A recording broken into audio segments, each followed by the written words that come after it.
Oi, bem-vindos a um novo vídeo. E agora eu tô gravando os vídeos do Brasil, então não tem vídeo de viagens. Então vou contar um pouquinho das minhas experiências que eu tive, geralmente nas minhas viagens, nos intercâmbios. E dessa vez vou fazer um vídeo que eu já deveria ter feito há muito tempo, mas eu sempre tive muita preguiça. Que é um vídeo falando como foi minha experiência aplicando para o intercâmbio de au pair. Porque já tem vídeos aqui no meu canal falando sobre o intercâmbio de au pair, ou falando como funciona, mas eu não contei minha experiência. Então nesse vídeo eu vou contar somente minha experiência. E lembrando que cada experiência é diferente uma da outra, né? Então todo mundo pode contar histórias diferentes. Mas eu vou falar um pouquinho como eu conheci o programa, eu anotei aqui. Falando sobre a CNH, o inglês que eu tinha na época, a experiência com crianças que a gente precisa, e eu tinha na época, como foi para ficar online e como foi para conversar com as famílias para dar o match. E falando primeiro como conheci o programa. Desde sempre eu queria fazer algum tipo de intercâmbio, ou viajar para fora, e eu ficava procurando no Google como fazer intercâmbio barato, ou intercâmbio de graça, blá blá blá, ficava procurando no Google. E eu lembro que eu achei esse intercâmbio de au pair, e eu pensei, é muito barato, dá para ficar 2 anos nos Estados Unidos, dá para fazer viajar, dá para ganhar dinheiro também. Só que eu lembrava que tinha que ter, para homem, precisava ter 1000 horas de experiência com crianças, precisava de ter um inglês avançado, precisava ter carteira, não tinha nada disso. Então eu pensei, não vou fazer isso, eu vou fazer outro tipo de intercâmbio, né? Aí eu desisti, não pensei mais em fazer esse intercâmbio de au pair. Depois de anos, eu já tinha, a maioria desses requisitos, eu já tinha tirado a carteira, já tinha inglês e já tinha horas com as crianças. Então eu vou passar para os próximos tópicos. Por exemplo, a carteira, CNH. Eu não tirei para ser au pair. Eu tirei a carteira de CNH porque eu precisava, né? Pensei, vou precisar no futuro. Então eu tirei. Então aqui no interior da Bahia não foi tão caro. Eu acho que na época foi R$ 1.200 de A e B, carro e moto. E eu lembro que eu fiz normal, tava pensando, vou ir bem, né? Fiz a prova teórica, fui bem, realmente. Cheguei na parte prática, perdi a primeira vez, né? O carro apagava na rua. Tentei a segunda vez, a mesma coisa. Terceira vez, quarta vez, quinta vez, sexta vez, sétima vez, oitava. E na nona eu consegui passar na prova prática do Detran. Então eu demorei quase um ano para fazer as provas, as aulas teóricas, a prova teórica. Aí demorou muito para fazer as provas práticas, porque eu perdia, não tinha experiência, ficava nervoso e nunca passava. Eu sempre fazia a baliza certinho, mas na hora da rua o carro apagava de alguma maneira e eu perdia e tinha que fazer de novo. Por sorte, na época não era caro, não sei se ainda é, né? Barato, mas eu pagava R$ 35 cada vez que eu fazia a prova. Então, 35 vezes 9, né? Então deve ter dado um monte de dinheiro, mas não foi tão caro assim. E isso já tinha completado um ano que eu tinha dado entrada, então estava vencendo. Só que aqui também não teve problema. Na nona vez, foi depois que tinha completado um ano. Então eu não comecei do zero, para tirar a carteira do zero, porque tinha completado um ano de que eu tinha começado a tentar. Eles só mandaram fazer os exames e comprar um novo laudo. Então eu comprei um laudo, aí na nona vez eu passei. Então eu já tinha a carteira de motorista. Lembrando que para o programa de au pair, para homem, tem que ter a carteira de motorista definitiva. Não pode ser a carteira de motorista que não é definitiva. Então isso eu já tinha, porque eu tirei não para ser au pair. O inglês. Eu nunca estudei em escola de inglês, então eu aprendi inglês sozinho. Eu geralmente sempre escutei músicas em inglês.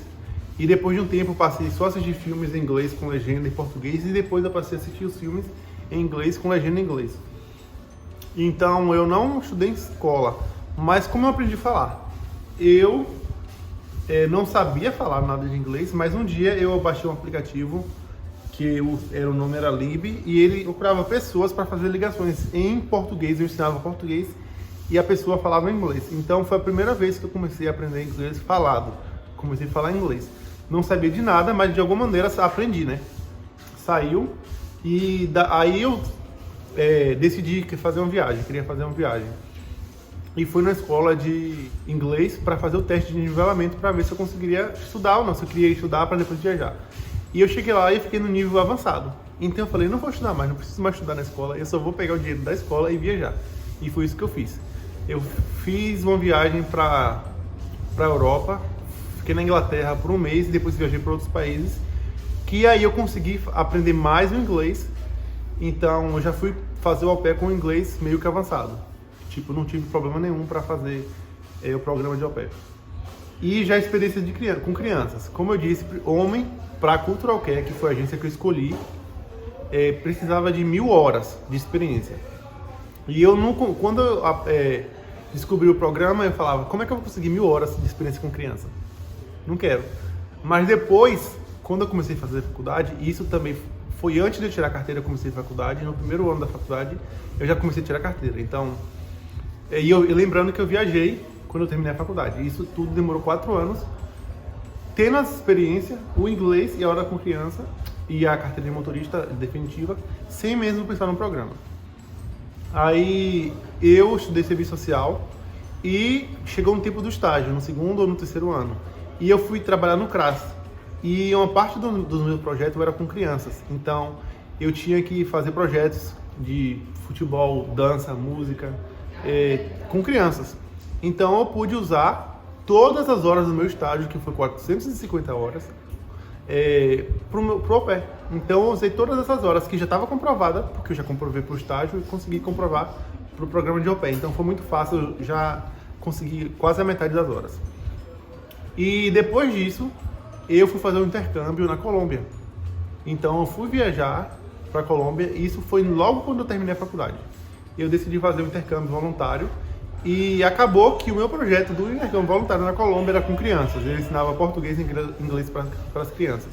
Então eu já usei essa experiência com as crianças para contar como umas horas de experiência pro au pair. Então aí já foi muitas horas, porque eu fiquei um mês e meio todinho, todos os dias trabalhando com criança, o dia todo. Então já contou com muitas horas. E eu também fui voluntário aqui na escola aqui da minha cidade por algumas semanas. Então eu também já usei como as horas. Mas na verdade eu nem precisava dessas horas. Eu usei mesmo como experiência, porque eu já tinha completado as 1000 horas de experiência com as crianças. Então, isso tudo aconteceu até eu terminar a faculdade, incluindo as horas com as crianças, que foi logo depois.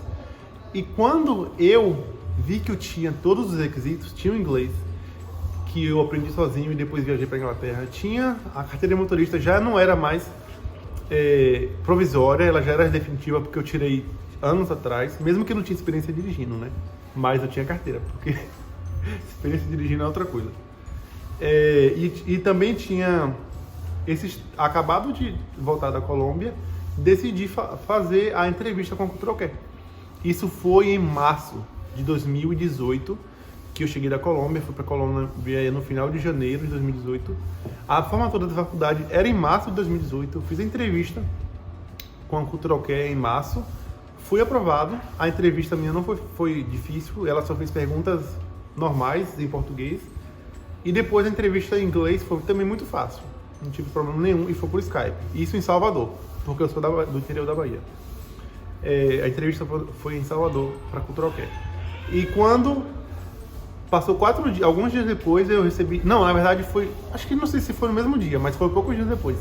Eu recebi a resposta que eu tinha sido aprovado para fazer o intercâmbio de au pair com a Cultural Care, que é uma agência de intercâmbio para au pair que eu acho que seria a mais famosa, talvez. Aí eu recebi um e-mail falando que foi aprovado e tinha que mandar todos os documentos em 4 dias. Aí começou a correria, porque eu tinha que mandar todos os documentos que eles pediram em 4 dias. Tinha que mandar o exame médico, o formulário preenchido, tinha que mandar as horas com crianças assinadas, tinha que mandar passaporte, tinha que mandar... Deixa eu ver mais o que precisaria. Todas as vacinas, eu tive que tomar todas as vacinas, porque eu não tinha cartão de vacinação. Então foi muitos documentos que eu tive que fazer em 4 dias para poder ficar online. Então eu mandei todos esses documentos em março mesmo e fiquei online em março. Então no final de março, eu acho, eu já comecei a procurar famílias. Então eu vou tentar falar um pouquinho como é procurar famílias para esse intercâmbio de au pair. Então a gente fica online e no site.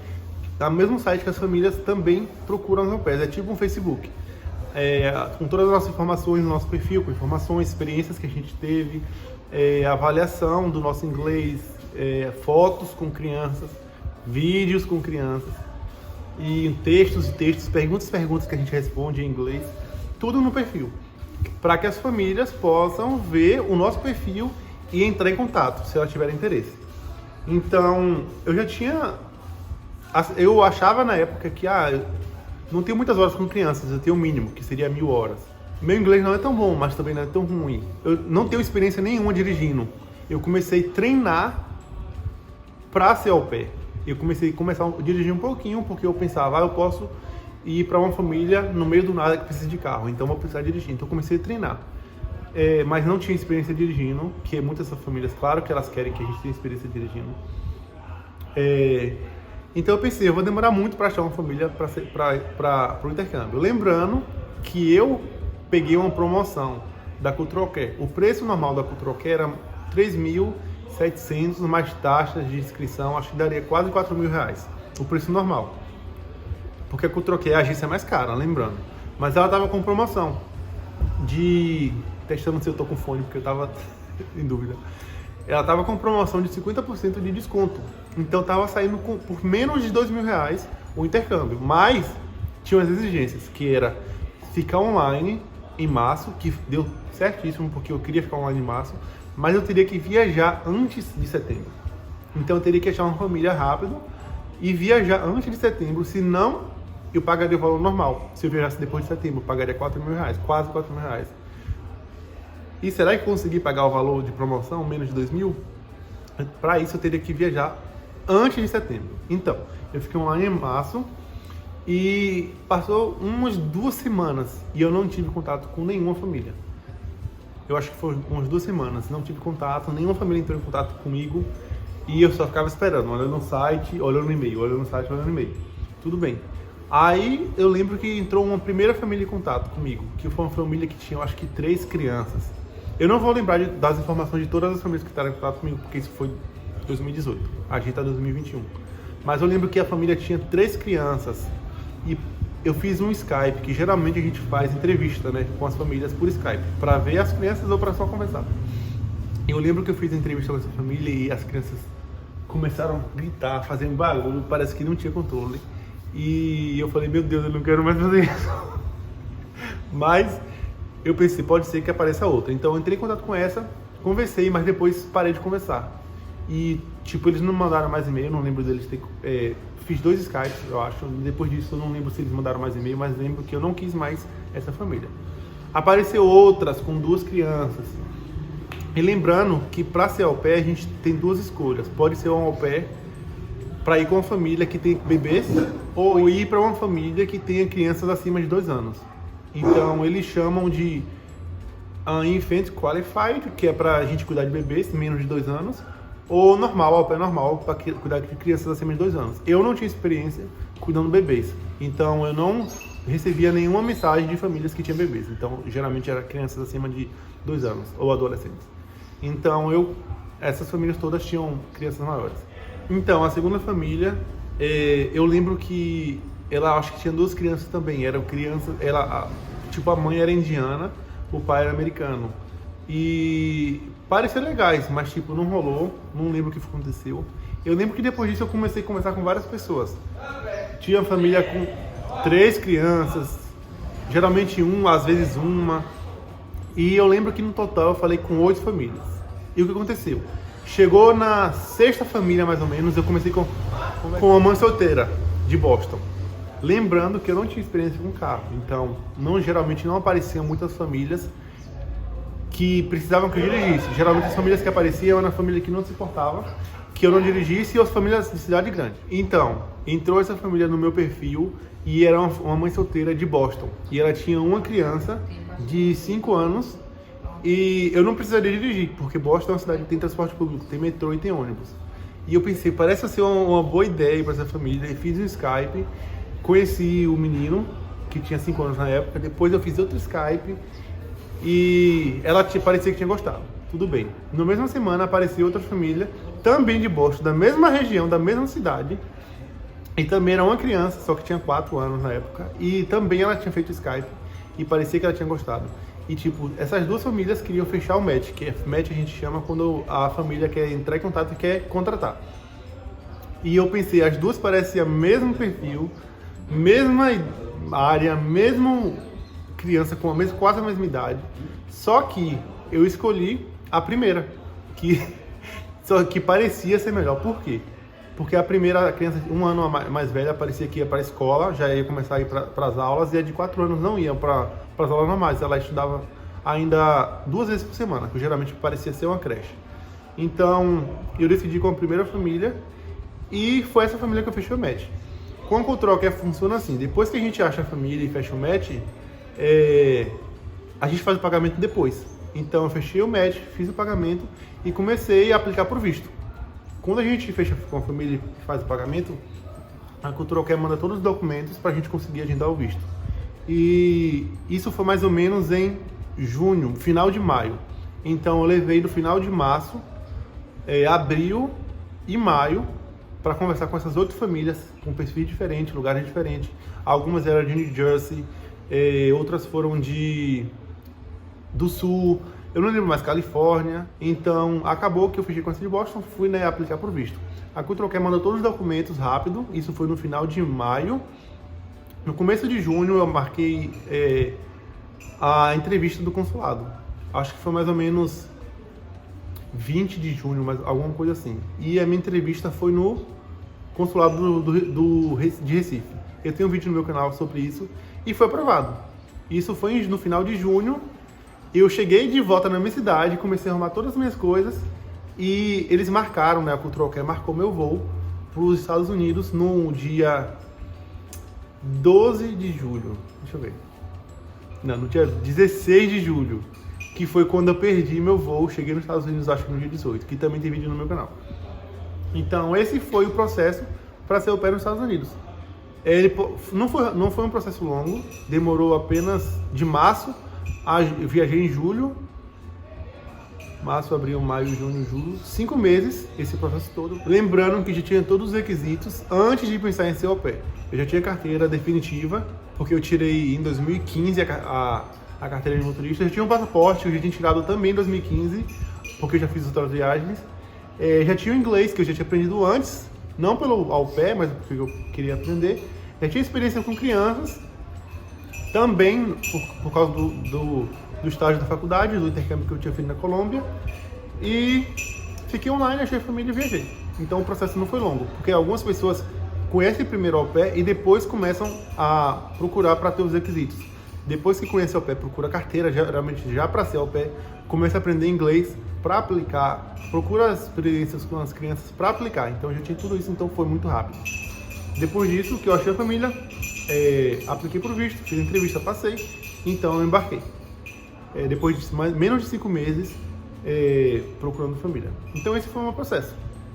Eu vou fazer outros vídeos falando sobre outros assuntos do au pair, como foi minha experiência, porque o primeiro ano eu fui para Boston, no segundo ano fui para Nova York, então eu vou fazer 2 vídeos separados, falando primeiro sobre a minha experiência em Boston e depois sobre a minha segunda experiência em Nova York. Espero que vocês tenham gostado e até o próximo vídeo.